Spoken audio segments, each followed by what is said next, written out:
Bom dia! Hoje a gente vai falar sobre os conflitos que ocorrem na África.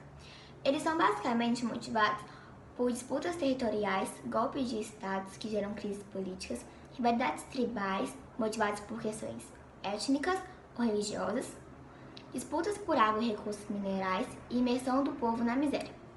Essas motivações são provenientes do processo de colonização do continente africano, da Guerra Fria, da intervenção de terceiros estados e de eleições conturbadas.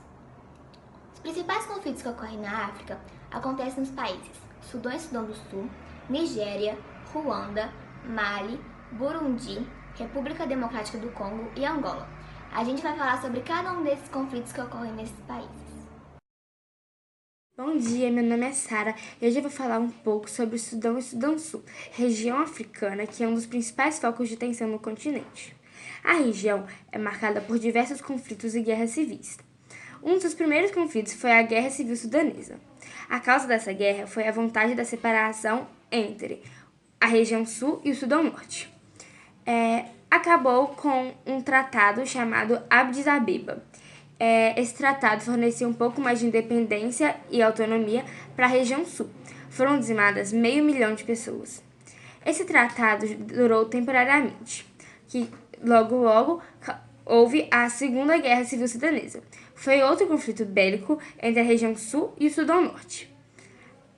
A causa dessa guerra foi o governo muçulmano da região norte, que estava querendo impor o Código de Leis por todo o país. Portanto, grande parte da população da região sul era ou cristã ou antimista, e isso gerou um conflito. Acabou com 2 milhões de pessoas dizimadas. Houve uma tentativa de um acordo de paz, que esse acordo de paz criou o Sudão Sul que temos hoje. Essas guerras geraram muita miséria, fome e doenças, e muitos refugiados. Essas consequências abalam até hoje a região do Sudão e Sudão Sul. A Nigéria enfrenta conflitos de ordem religiosa e por disputas de recursos minerais. Na região norte do país, concentram-se muçulmanos, e na região sul, concentram-se cristãos. O conflito entre essas duas ordens religiosas já deixou milhares de pessoas mortas desde o ano de 1953. Em 2009, o conflito iniciado pelo Boko Haram, que é uma organização terrorista, vitimizou mais de 15 mil pessoas com o objetivo de combater os princípios ocidentais. Em 2014, esse grupo radical islâmico ganhou notoriedade quando raptou cerca de 270 mulheres nigerianas para serem escravas sexuais e para servirem em combates. Já no ano de 2017, segundo a Unicef, cerca de 83 crianças foram usadas como bombas pelo Boko Haram, o que chocou o mundo todo.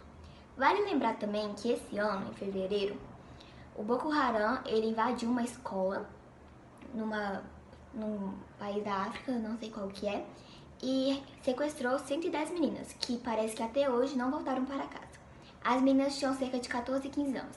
A gente fez uma representação de como esse grupo sequestrou essas meninas, que vai ser passado agora. Então, vocês estão me entendendo que nessa aula a gente aprende que vocês mulheres têm que ficar em casa cuidando do marido? Entendeu? Ou não? Vem agora! Voltando no assunto, em relação às disputas por recursos naturais, em 2010 houve um ataque no estado de Plateau, que é a região central da Nigéria. Nessa região predominam cristãos. Contudo, muitos muçulmanos migraram para lá, fazendo com que haja disputa e contestação dos recursos naturais e também da terra. Esse conflito vitimou cerca de 700 pessoas, deixando aproximadamente 500 mortos e 200 feridos. Mali é tomado por vários conflitos. Vários grupos armados encontram-se no país e realizam diversos ataques, gerando uma crise humanitária. O governo é culpado por discriminar grupos minoritários, que alegam ser marginalizados. As revoltas desses grupos aconteceram nos anos de 1962, 2000, 2006 e 2012.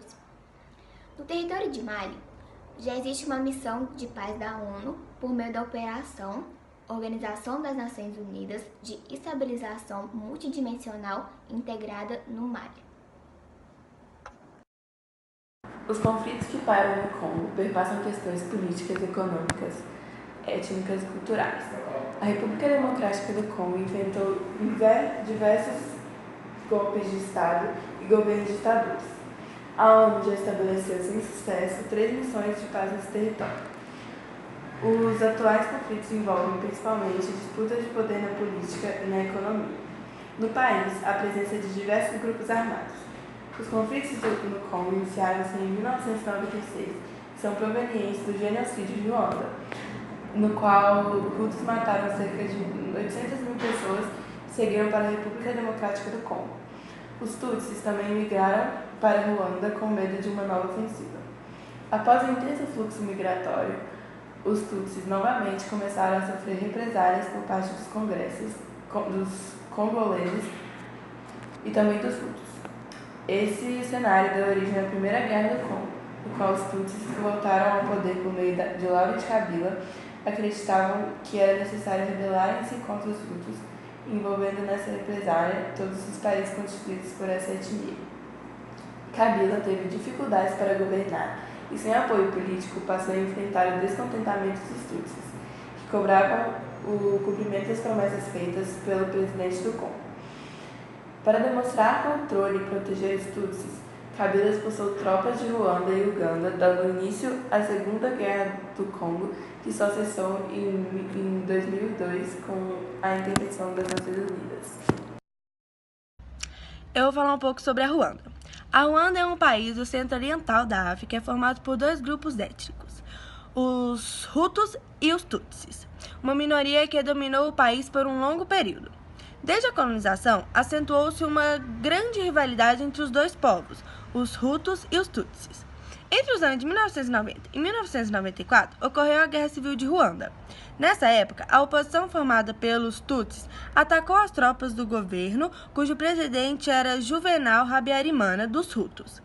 O maior desdobramento dessa guerra civil ocorreu em 1994 e ficou conhecido como Genocídio de Ruanda. O presidente Habyarimana foi assassinado e extremistas hutus então começaram um intenso massacre que vitimou 800 mil pessoas em Ruanda.